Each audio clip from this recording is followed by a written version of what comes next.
What's up, podcast friends, and thank you for joining me on this episode of the College Admissions Process Podcast. In this episode, I interviewed Anthony Rinaldi, who is the Assistant Director of Admissions at Wagner College. Anthony was nice enough to offer us an application fee waiver code using the common application for Wagner College. So if you or anyone you know is interested in applying to Wagner College, apply using the common application and type in the application fee waiver code College Talk. That's one word, College Talk, and your application fee will be waived for Wagner College. I want to thank Anthony and his team for providing our listeners with this opportunity. We truly appreciate it. For more information, please see the show notes. So are you ready? Let's talk about it.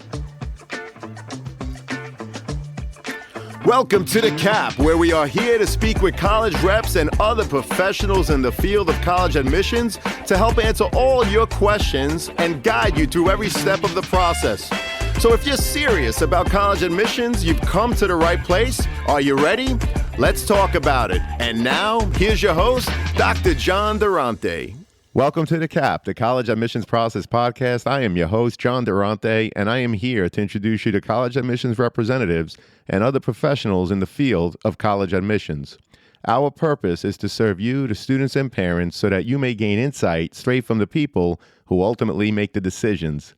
Regardless of whether you apply to a particular school being highlighted in a given episode, you should listen to all of them, as each guest will give you tremendous insight and advice on every aspect of the college admissions process, prompting you to come up with your own follow-up questions for when you visit campus or meet with a college admissions representative yourself. Don't forget to visit our website, www.collegeadmissionstalk.com, or the show notes of each episode to access the alphabetical list of all the colleges available with the related audio link to the right of each school. The alphabetical list provides you with on-demand access to all of the episodes so that you may listen whenever you wish. And if you want to receive links to episodes before they are released on the podcast, along with other related resources, please fill out the email opt-in form also available on our website and in the show notes of each episode. Lastly, please email me with any questions or comments at collegeadmissionstalk@gmail.com. So are you ready? Let's talk about it. Welcome to The Cap, the College Admissions Process Podcast. I am your host, John Durante, and it gives me great pleasure to introduce to you today Anthony Rinaldi, who's the Assistant Director of Admissions at Wagner College. Anthony, thank you so much for being here today. How are you? I'm great. Thank you so much for having me. I'm really excited to have the opportunity to chat about Wagner. Well, it is our pleasure, and we are equally as excited. So, Anthony, let me ask you, can you provide us a brief overview of Wagner College and what makes you unique among other universities? Yeah, of course. So Wagner is a small liberal arts college.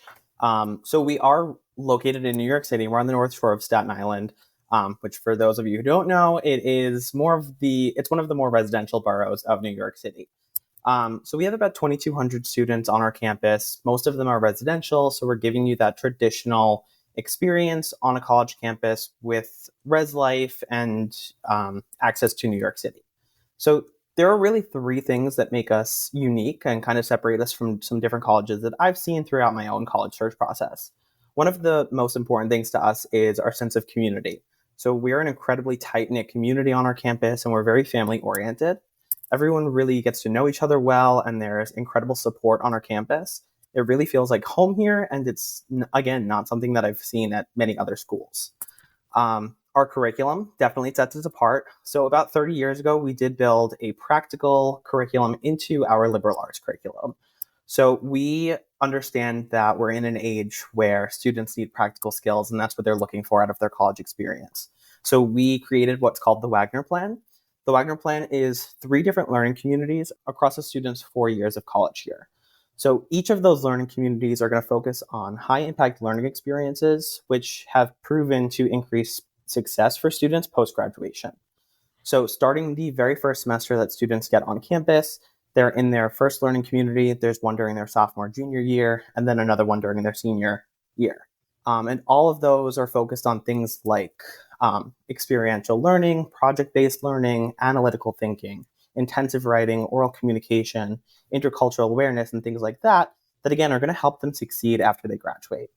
100% of our students at Wagner are walking out of Wagner with some real life experience on their resume. So whether it be student teaching, clinical rotations, an internship at KPMG or Merrill Lynch, a senior showcase for our theater students, they're coming out with a full resume, some really great skills that are going to market them and enable them to really jump around and figure out what exactly works for them in their career. And then our third pretty unique thing is our location.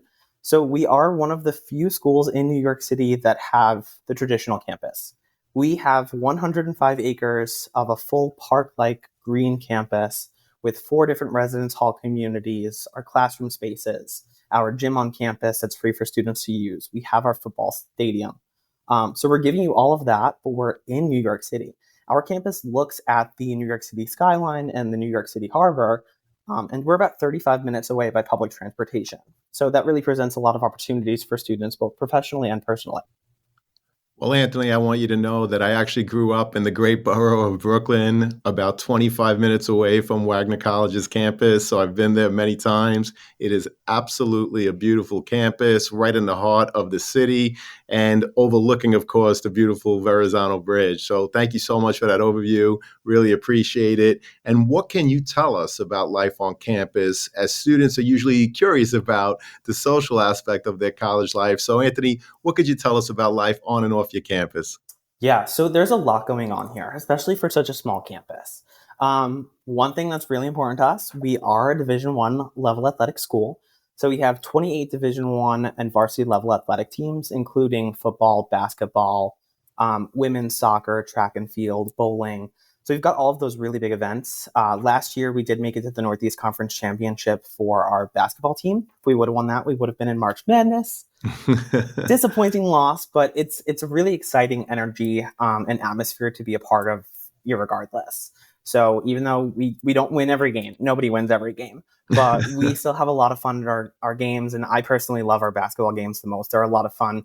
And again, kind of building back to that community sense of on this campus, I'm going to the games. Our dean of the nursing program, I saw her at a game, and the people from our advising office were there. So it's not just our students, it's, our larger community is all going out to show support for our students. We're also very well known for our theater program. So we're nationally recognized as one of the best in the country. So our department runs 8 shows per year, 4 on our main stage, 4 on our black box theater. And then we have 3 student production companies that put on an average of another 10 or so shows per year. So if a student is interested in music or theater, there is probably a show every single weekend on our campus. Every single one of those are open call, so you don't have to be a theater student or a music student. You can be really involved in all of that outside of your academics if you're even a physician assistant major and have that priority, but you can still be in the theater, which is really awesome. We have Greek Life, 7 Greek organizations on our campus that put on some major events throughout the year. One of my favorites is actually Songfest. So they help coordinate that with our student engagement team. And it's actually a major lip sync battle between our major groups on campus. So each group, and it's not just limited to Greek Life. So it's our BSU, our Black Student Union also participated this year, our a cappella groups and some of our other larger groups on campus. They each have to put on a 10-minute fully choreographed lip sync performance, in addition to creating a 10-minute virtual backdrop. So it's a huge event. Tons of people show up for it. We crown a winner. This year, our Black Student Union was the winner. There's a different theme every year. So it's a really, really great event and a great energy. And that happens on our basketball court. Over 70 different clubs and organizations for students who aren't interested in Greek life or theater or athletics. So there's a little bit of everything for everyone. One of my favorite clubs was actually just founded this year. We have a donut club, which brings together students over donuts, but they're also focused on mental health and well-being. This year, one of the events they brought in a mindfulness and wellness coach to talk about self-love and some mental health practices while they ate donuts and kind of just created a space to debrief and come together. So really, really cool things there. And our students are really engaged and involved and having a lot of fun. And then we can't forget New York City. It's there. It would be a shame not to mention that it's a part of our campus. We have students who have residencies at cabaret clubs and perform once a month, and they're students and they're getting paid for that. They have students going to brunch on a Saturday afternoon or having a picnic in Central Park. Tons of students go to Broadway shows. One of our professors is currently in Wicked. So over 80 of our Wow. students showed up to her opening night and had a huge celebration and waited at the stage door. So all of that is going on and part of our campus community. Well, that's amazing, Anthony. Over 70 clubs, obviously being in the heart of New York City brings so many opportunities for your students, not only on your campus, as you explained so well, but also off of your campus. You have popular programs in nursing, theater, business, psychology, even physician's assistants, just to name a few. There really is something for everyone at Wagner College. So again, we appreciate that overview. So let's get to the application itself, Anthony. What qualities or characteristics does Wagner College look for in prospective students?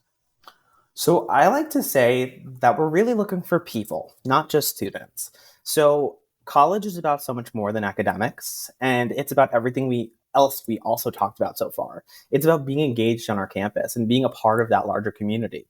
And we want our students to be engaged past 4 years. So this is a lifetime commitment to an institution. We want you to be an engaged alumni. We want this to be your home and be a part of your life forever. So we're looking for the students who are doers and they're active and they're involved in their communities and they're involved in their school and they're taking on leadership positions. But then obviously academics is important too. So we are looking at that transcript. We're looking to see that students can challenge themselves and still succeed. And we want to see that, they're pushing themselves in the classroom. Well, I like how you put it. You're looking for people, not just students, who are engaged for the 4 years on your campus, but also beyond. So I love that. And so, Anthony, could you walk us through the application process at Wagner, including important deadlines, requirements, and anything else you wish to share for our listeners? Obviously, when the students and their parents, they hit submit on that application, they always want to know exactly what happened. So any insight that you could offer would be greatly appreciated. Yeah, of course. So we do have a fairly simple application process, or at least I think we do. So we're on the Common App. So for students who are applying probably anywhere else, they're probably using it already. They can just continue on that application and use that. We also have our own application through our website. So if students are in a non-traditional situation or just don't want to use the Common App, that's totally fine, and they can use the Wagner app as well. Again, they just need to submit the application. We're looking for 2 letters of recommendation. We do have a short supplemental essay on why they're interested in coming to Wagner. So it's top 3 reasons in 250 words or less. Super short, very easy to answer, and pretty specific to Wagner. We were test optional before the pandemic. We will continue to be test optional after the pandemic. So it's not something new for us. And that's how we continue to operate. So if students don't want to submit their test course, they do not have to. So that's our general process. Our early action deadline, which is non-binding, is December 1st. If students apply by December 1st, they will typically hear by that winter break. So they'll have a decision by then. Or our priority deadline is February 15th. That's our general process. I do want to point out that those processes are different for our theater and our PA students. Our physician assistant applicants and our theater applicants, whether it be performance or design tech and management, must apply by December 1st. So it's not technically an early action deadline. It's that program specific deadline. For the PA program, it is also going to include students are required to submit test scores, ACT or SAT, and they are required to submit a 3rd letter of recommendation. So after that, they apply by December 1st. They hear back by winter break whether they were invited for an interview, and then we'll have interviews in mid-January to determine whether they were accepted to the program or not. For the theater program, again, you're applying by December 1st. You don't have to have any additional supplements or anything like that. You just have to indicate that you're interested in those programs. And then usually right at the beginning of February, we'll have our interview and audition day. Theater design tech and management students are required to interview with the department. They are not required to have a portfolio, but they are required to have a resume. And then our performance students are going to do a multi-stage audition. Well, we appreciate the overview and the distinctions between the PA and theater program students. It's very important to understand, like Anthony explained, first of all, depending on the different majors that you're applying to, there may be separate deadlines. Also, if a school says that they are test optional, very important to check if you're applying to a specific major to see whether or not you need to submit tests for that major. So, Anthony, we really appreciate that. And of course, digging deeper into the overall application, the transcript is obviously the most important piece of the academic portion of the overall application. Can you share what it is that you are looking for when reviewing the transcript? And do you recalculate the given GPA, or do you use the GPA provided by the applicant's high school? So we actually use the GPA on the student's transcript. So whatever your school is providing is what we're looking at. So some of the things that are important for us when we're looking at a transcript, we're really looking for major trends. So that's one of the first things I look at. So we're looking about where did you go throughout your high school experience and what did your education look like? Did you kind of start off a little slow with your GPA and then slowly work your way up and finish with a really strong GPA? Or did you go the other way, which would not be terribly ideal? Did you have one or two rough semesters, and why? Did you, did you have a specific course or content area that wasn't your strongest, but did you have another area that you really excelled in? And then we're also looking to see that students challenge themselves to the best of their abilities. So we really want to see that they are pushing themselves, but we don't want to see them push themselves past the point where they can still succeed. So APs and dual enrollment classes are all great, but we also don't want to see that a student took 10 APs their senior year and got 70s in all of them, because you're pushing yourself too hard, and we don't want to see that. So we want to see that healthy balance of where you are pushing yourself, but still also able to achieve academically. Well, we appreciate that. So obviously you're looking for trends. Did you challenge yourselves over 4 years of high school? Did you start slow and then improve, or did you start strong and then your grades started to fall a little bit? Regardless of what your story is, if there are any dips, students, it's very important to explain within your application if something happened, perhaps something with the family, perhaps something with you personally. Do not leave it up to the admissions representatives to speculate. If there was a dip, take the time to explain that. So again, Anthony, we appreciate the insight. And how important is the essay portion of the application? And what advice do you have for students in terms of putting together a compelling essay? So I really love the essay. And if anyone has listened to this podcast before, I know I have. And a lot of my colleagues have pointed this out. The essay is one of the places where students truly have autonomy on the application. It's one of the only places. So by the time they're applying to college, their grades are what they are. Their involvement over their 4 years, it is what it is. So much is set in stone at that point, but the essay is where students can really shine through, show who they are, and give us a different perspective of what's happening in your life and who you are and what matters to you. So my advice is to really find a topic that reflects who you are, and it should be unique. So again, there's a lot of cliches that people talk about a lot that sometimes students might flock to because, again, cliches they're popular because it's happening to a lot of people. But also remember that, if you're talking about a sports injury, a lot of people have gone through sports injuries. It's a huge population of people. So from an admissions counselor perspective, we're reading a lot of those essays. So it might not necessarily stand out, but try and find something that you can really talk about that's individual to you.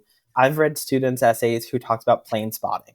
That is one that I'm never going to forget because I read the essay and I was like, what is plane spotting? And then I emailed her and I was like, you need to explain more of this. Like, what am I looking at? And she goes and sits outside of airports and she has binoculars and she documents what type of planes she's seeing. And she's really passionate about planes. I was like, that's amazing. Like, that's going to stick with me for a really, really long time.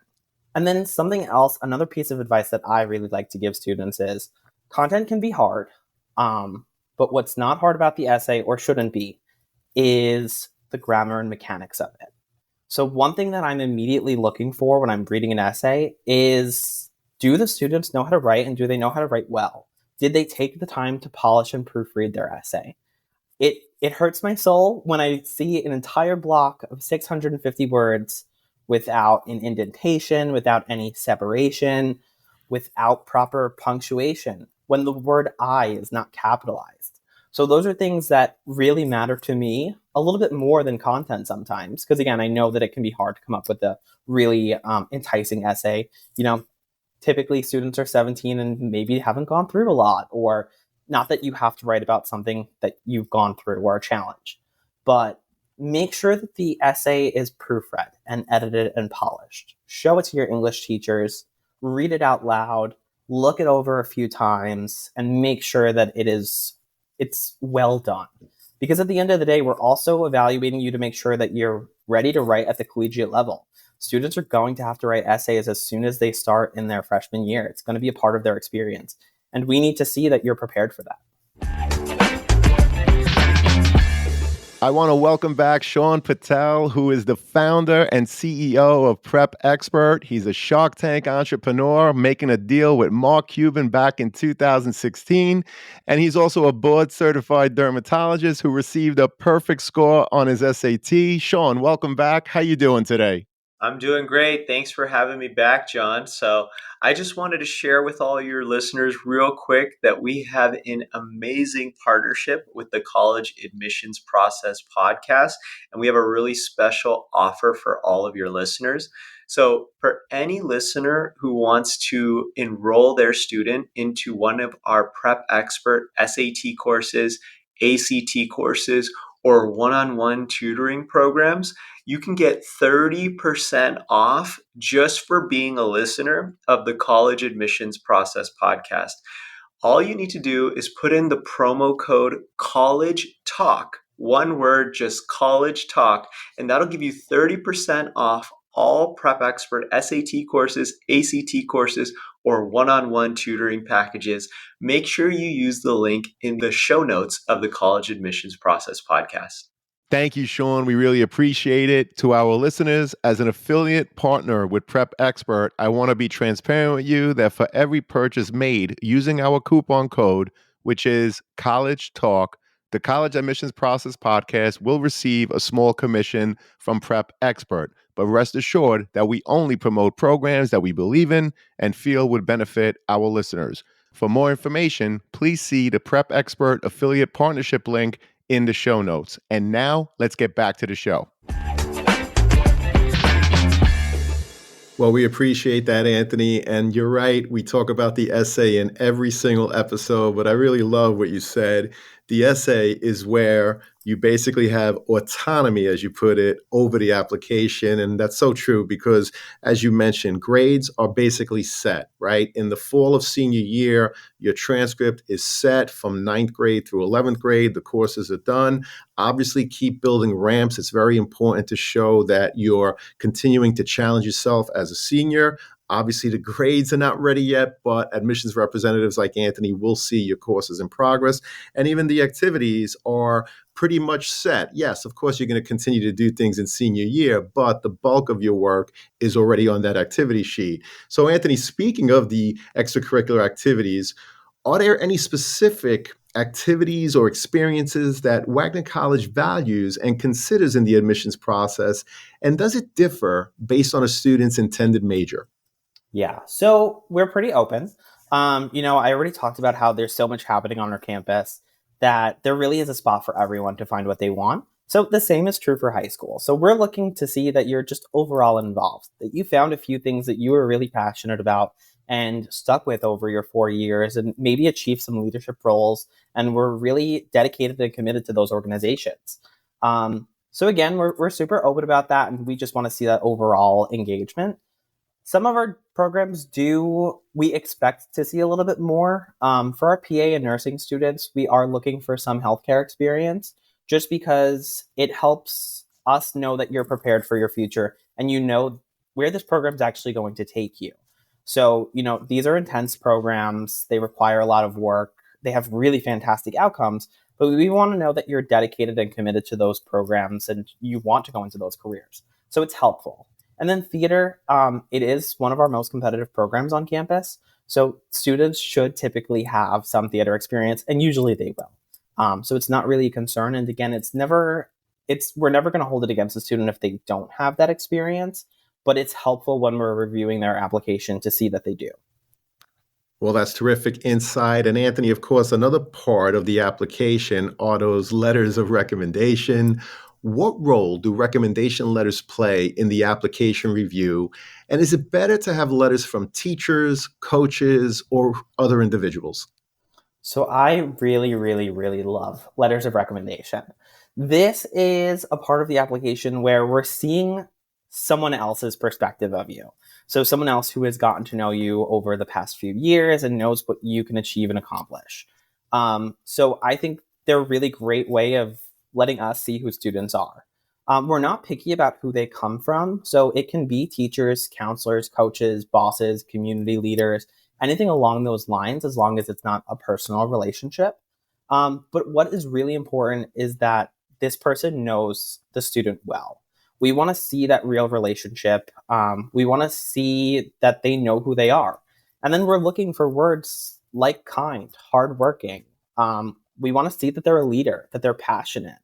And we're looking for those really strong descriptors. My advice from my counselor back when I was in high school, for students who are just generally applying to different programs, was to actually have two different teachers from different disciplines write your letters of recommendation. So it kind of helps show that you're a bit of a well-balanced person and you're not just really, really strong in science, but maybe you're strong in the humanities as well. Maybe you really killed it in this class and you can show that off.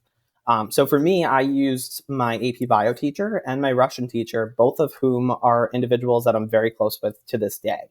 So it was a really strong personal relationship. They knew me well. That relationship continued past high school. And that's really the type of person that we want to see a recommendation from. Well, I appreciate you talking about the fact that you're not picky in terms of who the recommendation letter comes from, but that they know you well. Your essay, students, is your voice about yourself.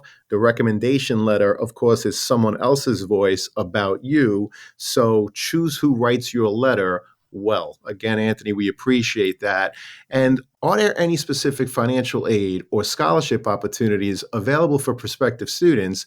And how can students and parents best navigate the financial aspect of attending Wagner College? So financial aid can be really, really scary. I know it was the major topic of conversation when I was going through the college application process myself, and it was on the table every day, and it was something I talked about with my parents frequently and fought with my parents frequently. And people can be really scared of private colleges because they expect them to be really, really expensive. And Wagner does have an expensive sticker price, but what students forget is that financial aid is everywhere. And Wagner is very aggressive and generous with our financial aid and really try to work with our students and their families to make it as affordable as possible. So we do offer up to $28,000 in merit scholarship per year based on the student's academic performance throughout high school. So that's really where students are going to get a bulk of their money, and it's more than half of our tuition. So if you're a high achiever off the bat, like you're getting a really great scholarship that's really going to dramatically drive down the price of tuition. On top of that, we have some talent-based scholarships. So we're a D1 institution, which means we can offer up to a full ride for athletic scholarship. We have dance scholarships, cheer, theater, music, and esports, which is a really popular one these days. So we have scholarships for all of those little programs. And those are stackable on top of merit scholarships. So they're just additional ways to really drive down that cost of tuition. One of our newer scholarships is a business scholarship, specifically for students who are interested in our business program. We have named scholarships, institutional grants, need-based financial aid from our own institution that we can offer to students to, again, really drive down that cost. What's really important, and a lot of students might forget, is that need-based aid is also a great way to go about affording college. So filling out that FAFSA is a really incredibly important step. And some students might not fill it out because they don't think they're going to qualify for anything, but you never know until you fill it out. And Wagner uses that FAFSA to determine if there is any need-based aid or additional aid that we can give you. So having that is important for us. Plus, once we have your FAFSA, we can create a full financial aid offer showing students that full breakdown of the cost to attend Wagner, everything that we're offering them, and what their 4 years financially are actually going to look like. Another recommendation coming from me as a former teacher is that students should be applying to as many third-party scholarships as possible. So I was a macroeconomics teacher for a very short time a few years ago. And one of the assignments that me and my co-teacher came up with was to have our students apply to one third-party scholarship per week. That is money that will go with students to any institution they go to. So it doesn't matter if they're coming to Wagner or if they're going somewhere else. But if you do one a week for the first half of your senior year, that's 16 scholarships. And they're everywhere. There's so many different scholarships out there. There's national level ones, there's community level ones. They're based on your background and your educational goals. So that's free money that's out there, and those dollars can really start to add up. Well, that's tremendous advice. One scholarship application per week at the start of senior year. What a great idea, Anthony. Thank you so much for sharing that. And of course, we appreciate you talking about all the scholarship opportunities at Wagner College, which are truly abundant. And I also appreciate how you talked about the fact that with your own family, you did talk about the financial piece early and often, which is something that we all recommend to all students and their families. Obviously, the cost of college is something that's on a lot of people's minds. So speaking about it early and often is very important. And I also want to point out that every school offers something called the net price calculator. Usually it's very easy to find by simply doing a search or looking on the college website, which is also another tool to help families determine what their out-of-pocket costs will be, for example, to attend Wagner College or whatever school you're looking at. So again, we appreciate that. And Anthony, what resources or support does Wagner College provide to help students transition from high school to college life, especially for those students who may have had an IEP or a 504 plan while they were in high school? So we do have an Office of Academic Advisement and Accessibility, or AAA, and that office is there to work with students across their 4 years to make sure that their accommodations are being met and that they have access to the accommodations that they might be eligible for or need during their time at Wagner. So that goes for the students who have IEPs or 504s, and they can work with their advisor one-on-one to determine what accommodations they might need during their time here at Wagner and kind of go about setting up those accommodations. It's also important to remember that those accommodations are not just available to students with those 504s and those IEPs. Our accommodations office works with all students, regardless of their standards. So, if a student breaks their leg or breaks their arm sometime while they're on campus, they're going to need accommodations because not every building has an elevator and we need to make sure you're getting to your classes. So those are people that are going to be there to work with you and make sure you're getting what you need. So that office also houses our advisement office and our career development center. So there are individuals on our campus who are working with students every day to make sure that they are taking the right classes, that they're staying on track to graduate, and they're staying on track to, be successful post-graduation. What is important to remember, though, is that there is a very big difference between high school and college. And when it comes time for college, it's really up to the students to advocate for themselves. So there's a bit of a shift from when you're in high school and your parents and the school is responsible for your accommodations. But when you get to college, it's up to you to make that appointment with your advisor, provide those medical documentations, and make sure you're getting what you need out of our college. What's also really important to remember is that we're a small school, so we are very hands-on with our students, and we have a lot of staff and faculty here to support our students and make sure they're having that individualized experience that is going to help them succeed. Well, you're a small school, but like you said, you have something for everyone, very individualized experience. And Anthony, as you probably know, I always put the Office of Undergraduate Admissions in the show notes. If there are any other links, you mentioned a lot of different programs and opportunities, any other links that you want to share with the students and parents, just send it to me. And of course, we'll make it available in the show notes for everyone. So what advice do you have for students and parents when it comes to visiting campus or even attending a virtual information session? And do you track such things, Anthony, as part of your overall application process? So to be completely honest, most colleges are tracking involvement at this point. We're all operating on very similar systems, and we're all adding those events to your files that we can all see in one place when it's time to read your application. So no matter what event you do attend, we have that information and we're looking at it. While we do track it here at Wagner, we're also not necessarily using it in the decision process. So we're not saying, a student has to visit this many times or interact with us this many times in order to be accepted. We are using it a little bit more in our recruitment approach. So from our perspective, the students who are interested in us and they're showing interest in coming to events, those are the students who we're really going to work hard for and really work on building those individual relationships with, because we think those are the ones that are most likely going to come to Wagner. For the events themselves, it is so important for students to attend as much as they can. And I know that's not always feasible because of distance or financial accommodations or anything like that. But the one good thing that kind of came out of COVID is a lot more schools are offering virtual experiences now. So there are so many opportunities for a student to engage with their admissions counselors, with current students, with current faculty, and it's all there for students to really get a sense of what life on campus looks like. So here at Wagner, we have individual daily tours. We have virtual student life panels. We have a program called Wagner Experience Days where students can come have lunch and sit in on a class. We have campus visit days, which are kind of our larger open houses that we hold 3 of. We hold 2 of them through the fall and 1 of them over the summer. So there are a ton of opportunities for a student to really connect with us and learn what Wagner has to offer. At the end of the day, it's really about finding the best fit for a student. And you're not going to know if you fit in at a college or if the college is the right fit for you if you don't interact with us. From my own experiences, I applied to a bunch of schools, mostly because of their name and their recognition. But when I finally had the chance to visit during my senior year, there were campuses that I immediately knew that I was not going to go to, crossed them off my list, withdrew my application. Some of them I didn't even apply to. There was one college where I pulled up and told my parents to drive us back home and said, this is not where I'm going.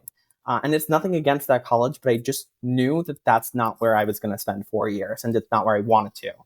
My parents were very angry after driving over an hour to get there. But at the end of the day, it's all about finding that right fit. And it was important for me to know that that wasn't the right school for me. What's up, podcast friends? I'm happy to share that we've teamed up with Dormco to make your dorm decorating a lot easier. Why Dormco? They offer quality and durability, affordability, and a wide selection for bedding to storage solutions and everything in between for your dorm room. So if you or anyone you know is looking to decorate your dorm, see the affiliate partnership link in the show notes for Dormco, your one-stop for stylish, affordable, and quality dorm essentials.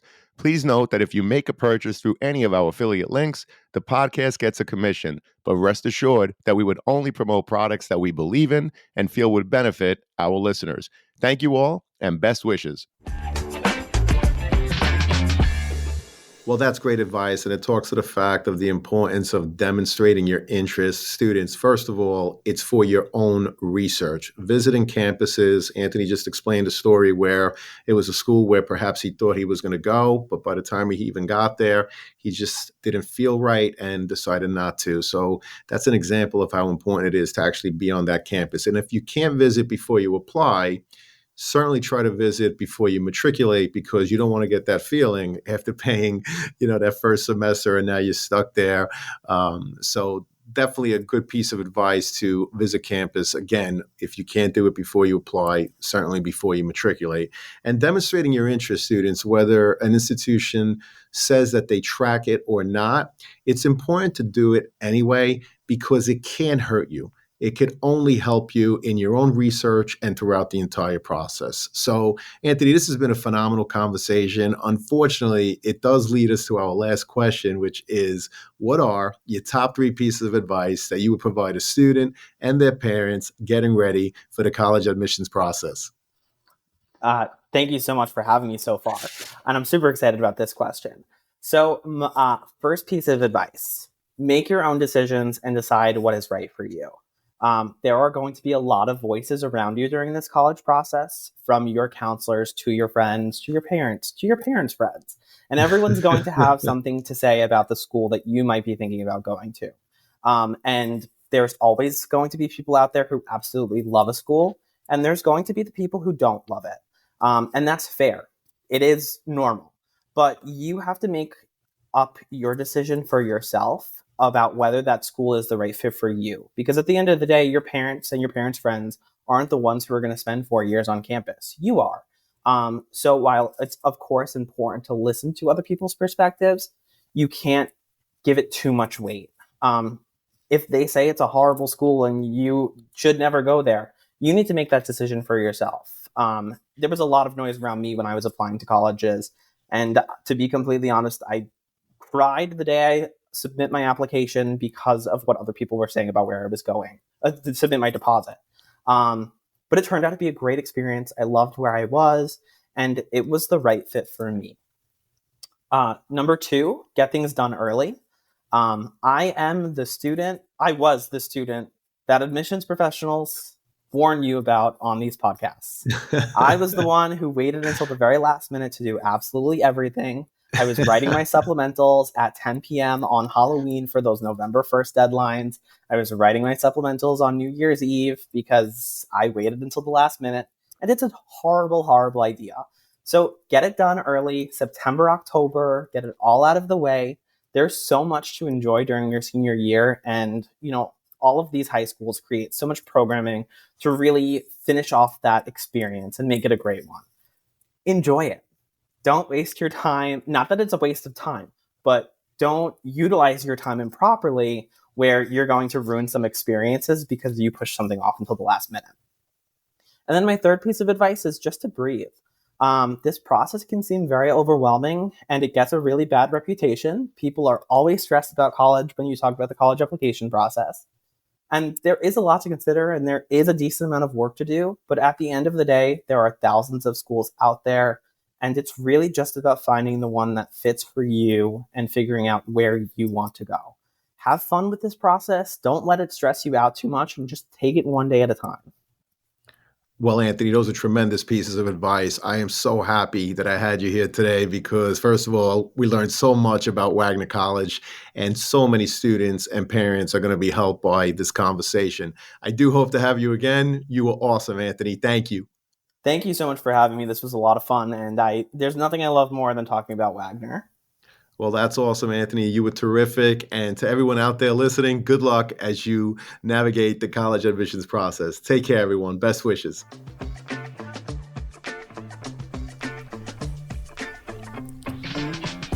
Thank you for joining us on this episode of The CAP, the College Admissions Process Podcast. We hope you enjoyed the show. If you did, please don't forget to tell a friend. And follow us on Facebook, Instagram, Twitter, and wherever you listen to your podcasts. I am your host, John Durante, and I look forward to seeing you on the next episode of The CAP.